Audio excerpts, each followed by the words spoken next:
Welcome back, guys. In this video I'm going to show you how to find and install app called MedPlus Mart online pharmacy.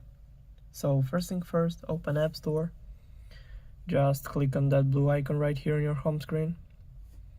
Then make sure that you log in on your Apple ID account. Then click on the search button right here, and in the search bar typing MedPlus Mart and go search right here. Then scroll down a little bit until you find the app right here. So click on that, then click get, then install, then confirm installation through Face ID or Touch ID or using password from your Apple ID account. So now it's all done. The app is only 21.9 megabytes. Also, all links will be in the description of this video. Hope you guys enjoy. Thank you for watching. Please like and subscribe for more. Bye.